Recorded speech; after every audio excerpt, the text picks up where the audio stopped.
Death. Death is a natural part of life, and virtual life. Now this is going to be the top 5 that really makes you cry. We're talking about the top 5 most heartbreaking deaths in video games. And yes, there's going to be a few spoilers in here. The first one being that Bruce Willis was dead the entire time and actually is a ghost himself. So now that we got that one out of the way, let's begin.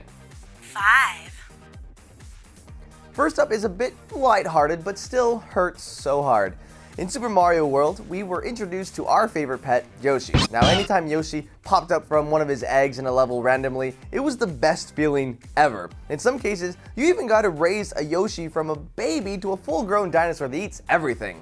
But there's this one jump in the game that you could not make unless you had Yoshi, and you had to bail from your best dino pal in air, like right in the middle of the air, just to get the extra height so that bastard Mario could make it to his platform, leaving Yoshi fall straight to his death.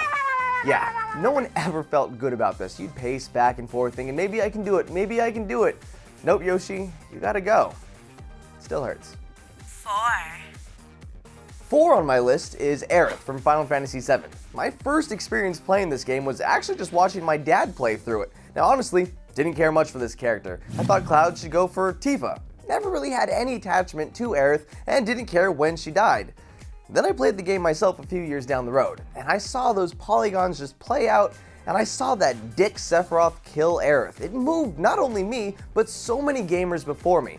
This moment hits you so hard, and it makes you think that you cared more for this character than you actually probably did. Because let's be honest, you were hardly even using her up to this point, and you just want what you can't have. Still sad though. 3. Now these next few games are a bit more recent, so please watch out for the spoilers. Number 3 goes to John Marston from Red Dead Redemption. You spend so much time with this guy. He's a man who's just fighting to get his family back and leave the shadow of his past behind him. You're invested in him. He's a better man now, but no one else sees it. And in the end, it's the government that screws him over. They're cleaning up their tracks, and it's John that takes the hit. Lots of them. The moment is so hard to deal with because you see it coming. You know what's on the other side of those barn doors, and you can't do anything about it. You even put up a small fight, but alas, rest in peace, John Marston. You did good. 2. Number 2. Honestly, this one made me tear up and cry like a little baby. It affected me, and I didn't know how I felt about it really for like days after. Again, a giant spoiler, but at the end of Arkham City, the Joker finally dies. Yes, he's the bad guy, the worst one really, but it's the Joker. This maniac makes the bat just as much as Bruce Wayne losing his parents makes the bat. And the way Batman just walks out past everyone holding the dead clown prince of crime, it was the end of an era. It was the Joker. Plus, it was the last time we'd ever hear Mark Hamill give voice to the Joker. There was so much emotion behind this. Never had you felt so bad for the death of the bad guy. 1. Now here we are at the top of our list of death and sadness. Now, it was very hard to pick just one death that stood out in the Mass Effect franchise, but I knew our number 1 was in there somewhere. Whether it be when you let Caden or Ashley die on Vermeer, or when any of your team dies in the second game. But again, the most heartbreaking deaths happened in the third game. Spoilers, seriously.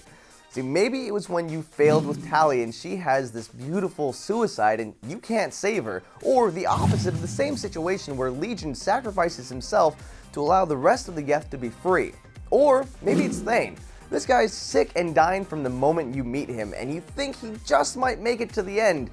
But nope, he dies in inglorious fashion. It hurts your heart so much. But really, the saddest moment, the most heartbreaking death in video game history goes to Mordin. There are so many outcomes that could play out in his scenario, and all of them will draw some tears.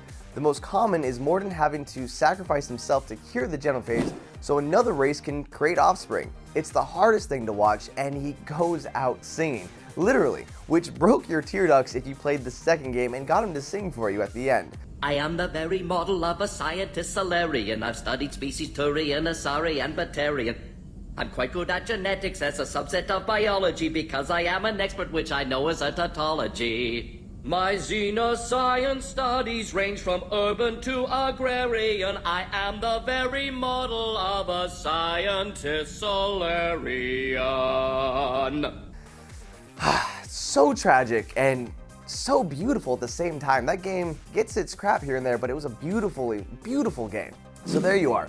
This was me opening up to you to show more of a sensitive side and go with the video game deaths that really moved me. But I'm sure I missed a few, like Dom from Gears of War. I know you guys are going to be asking about him. So let me know in the comments below what deaths brought a tear to your eyes. Guys, till the next time, I'm the Jovenshire, and you're watching Smosh Games.